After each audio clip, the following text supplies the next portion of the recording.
Hello viewers, Infinitix Solutioner অন্য এটা learning ভিডিঅ'লৈ আপোনালোকক স্বাগতম জনাইছোঁ। ফ্ৰেণ্ডছ, কালি আছিলে আমাৰ নিফটিৰ এক্সপায়াৰী, উইকলি এক্সপায়াৰী। তো কালি আমাৰ যিটো ভিডিঅ' আমি আপলোড কৰিছিলোঁ তাত আমি এটা লেভেল ইম্পৰ্টেণ্ট লেভেল কৈছিলোঁ 22,115। তো মাৰ্কেট প্ৰথম কালি ফ্লেট এটা অপেন হয়, ফ্লেটিছ অপেন কৰি এটা শ্বাৰ্প আপ মুভ দিয়ে আৰু ঠিক আমাৰ যিটো ইম্পৰ্টেণ্ট লেভেল 22,115 তাৰ ওচৰলৈ সি এটা বুলিছ ট্ৰেণ্ড দেখুৱায় আৰু ডাউন ছাইডৰ যদি লেভেল চাই 21,980 এই লেভেলখিনি আমি কালি মেনশ্যন কৰিছিলোঁ, যিখিনি এটা ইম্পৰ্টেণ্ট লেভেল আছিলে। তো খুব শ্বাৰ্প মুভ কৰি পেলাই সি এটা আপৱাৰ্ড ডিৰেকশ্যনত আহে আৰু এডাল ভাল কেণ্ডেলেৰে আমাৰ যিটো ইম্পৰ্টেণ্ট লেভেল আছিলে ব্ৰেক কৰে। এণ্ড নেক্সট আমাৰ যিটো 22,206 এইটো এটা লেভেল আছিলে, তো তালৈকে সি আমাক লেভেল এচিভ কৰে। এণ্ড অলপ চপি হৈ যায় তাৰপিছত মাৰ্কেট আৰু আকৌ এই 22,115 এই লেভেলটোৰ ওচৰতে সি ট্ৰেড কৰে আৰু তাৰ অলপ ওপৰত গৈ ক্লজিং দিয়ে। তো অলমষ্ট কালি এটা ভাল বুলিছ ট্ৰেণ্ডত বেংক নিফটি নিফটি যোৱা দেখা গ'ল। তো যদি নেক্সট আমি চাওঁ বেংক নিফটিৰ কাৰণে আমি যিটো ইম্পৰ্টেণ্ট লেভেল মেনশ্যন কৰিছিলোঁ সেইটো হৈছিলে 47,097 আৰু বেংক নিফটিও কালি এটা ফ্লেটিছ অপেন হৈ আমাৰ যিটো 46,600 আৰু 650 ৰেঞ্জৰ আমাৰ যিটো লেভেল মেনশ্যন কৰা আছিলে বা ৰেঞ্জ আছিলে, ঠিক তেওঁলোকে সি এটা ডাউনফল দিয়ে এণ্ড দেন সি এটা শ্বাৰ্প মুভ আপছাইড দিয়ে আৰু আমাৰ যিটো ইম্পৰ্টেণ্ট লেভেল সেইটো সি ব্ৰেক কৰে আপছাইডলৈ। আৰু যিটো আমাৰ এটা ৰেঞ্জ আমি কৈ আছিলোঁ যে 47,200 এটা ৰেঞ্জ ইম্পৰ্টেণ্ট হ'ব, যিটো নেকি আগতে এটা ছাপৰ্ট জ'ন আছিলে। তো এইটো ব্ৰেক হোৱাৰ পিছত এইটো এটা ষ্ট্ৰং ৰেজিষ্টেঞ্চ জ'ন হৈ পৰিছে। চ' তাৰ পৰা সি এটা ৰেজিষ্টেঞ্চ লৈ আকৌ এটা ডাউনৱাৰ্ড মুভটো এটা এ শ্বেপ আমাৰ চাৰ্ট কালি দেখা গ'ল বেংক নিফটিত। আৰু তলৰ আমাৰ যিটো লেভেল দিয়া হৈছিলে 46,760, তো তাৰ ওচৰলৈকে সি আহে আৰু তাতে সি ক্লজিং দিয়ে। অ'কে, চ' মাৰ্কেট ফুল ভলেটাইল হৈ আছে আৰু আজি যদি গ্ল'বেল চিনাৰিও যদি চাওঁ তো প্ৰায় অলমষ্ট ফ্লেটিছ বুলি ক'ব পাৰে বা অলপ বিয়াৰিছো দেখা গৈছে। কাৰণটো কি হয় যে ক্ৰুড অইল, যদি আমাৰ ইণ্ডিয়ান ক্ৰুড অইলটো চাওঁ কালিৰ দিনটোত আৰু 2.48% সি আপৱাৰ্ড মুভ দিয়ে। তো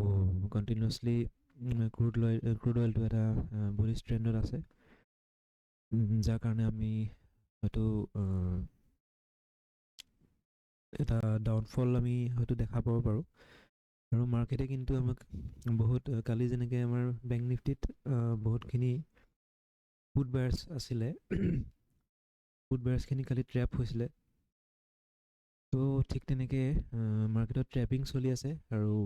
যদি আমি ইণ্ডিয়া উইক যদি চাওঁ 13.62 মানে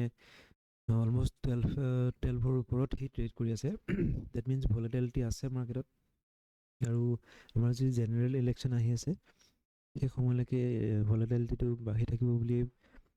ভবা হৈছে। চ' ভলেটিলিটি আছে মাৰ্কেটত, তো খুব কেয়াৰফুলি ট্ৰেড কৰিব লাগিব। তো আজিৰ কাৰণে আমি যদি চাওঁ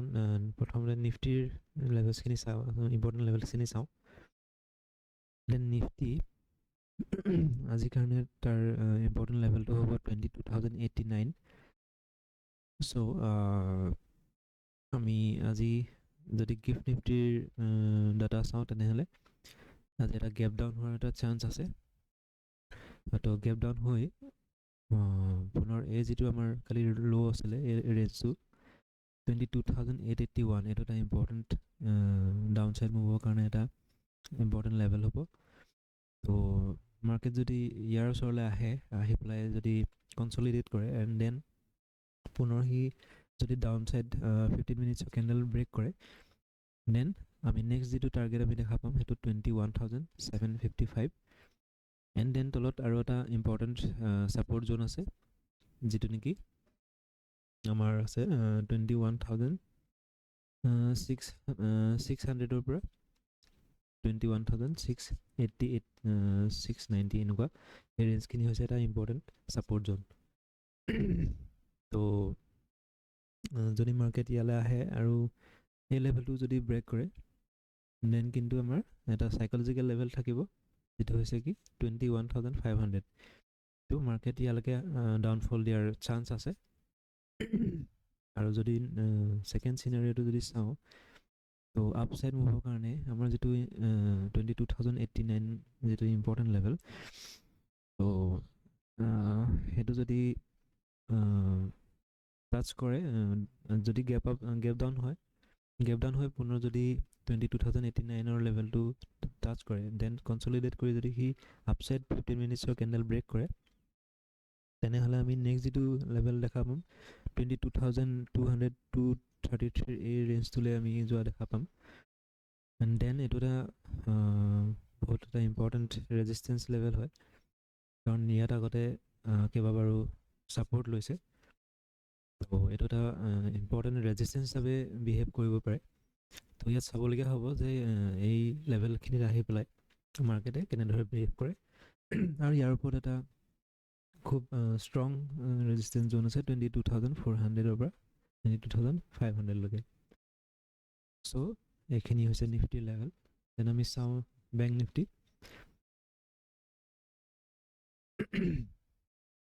তো বেংক নিফটিৰ কাৰণে যেটো ইম্পৰ্টেন্ট লেভেল হৈছে আজি দিনটোৰ কাৰণে 46,862 আশে-পাশে আমি মাৰ্কেট অহা দেখা পাব পাৰো আৰু যদি আমাৰ আজি গেপ ডাউন যদি ওপেন হয় তেনেহলে আমি 46,862 এবাৰ এই লেভেলটো ৰিটেষ্ট আমি দেখিবলৈ পাম দেন ওপৰত এটা ৰেঞ্জ আছে যেটো নেকি 47,000 ৰ যেটো আমাৰ সাইকলজিকেল লেভেল হয় তাৰ আশে-পাশে এটা ৰেঞ্জ আছে যদি মাৰ্কেট আমাৰ ইম্পৰ্টেন্ট লেভেলৰ পৰা এই ৰেঞ্জটোলৈ আহে ৰেঞ্জটোত আহি পেলাই কনসলিডেট কৰে যেহেতু এটো আগৰ এটা চপি জোন আছিলে তো ইয়াত যদি কনসলিডেট কৰি পুনৰ যদি হি আপসাইড যদি ব্ৰেক কৰে দেন আমি আমাৰ নেক্সট যেটো টাৰ্গেট হ'ব 47,233 দেন নেক্সট হ'ব 47,327 এণ্ড দেন তাৰ ওপৰত এটা ইম্পৰ্টেন্ট ৰেঞ্জ আছে যেটো হৈছে আমাৰ যেটো ওপৰ এটা সাইকলজিকেল লেভেল 47,400 ৰ পৰা 47,500 মাৰ্কেট আমি ইয়ালৈকে যোৱা হয়তো দেখিব পাৰো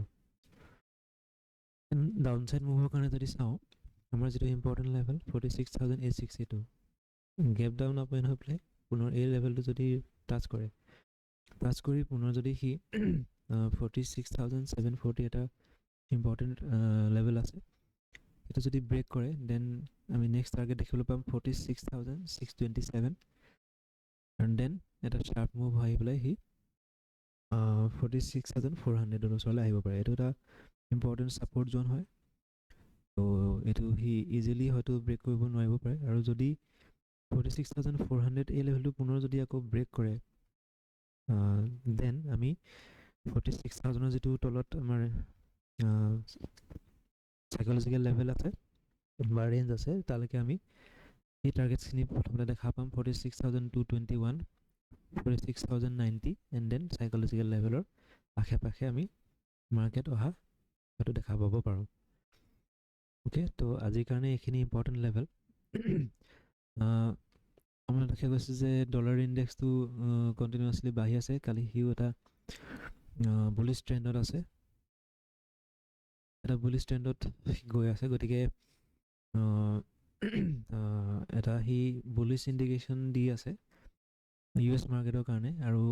আমাৰ ইণ্ডিয়ান মাৰ্কেটৰ কাৰণে হয়তো হি এটা বিয়াৰিশ সেন্টিমেন্টত আনিব পাৰে কিন্তু দেখা যাব মাৰ্কেটটো কেনেকে মুভ কৰিব হেতু কোনো প্ৰেডিকশন কৰিব নোৱাৰে কিন্তু লাইভ মাৰ্কেটত যাতে আপোনালোকৰ এই লেভেলছ খিনি এটা ইনফৰ্ম ডিসিজন ল'ব কাৰণে হেল্পফুল হয় হেতু কাৰণে আমি এই লেভেলছ খিনি ডিছকাছ কৰিছোঁ। চ' আজিলৈ আহিছোঁ। Have a nice day', have a profitable day'. Thank you so' much.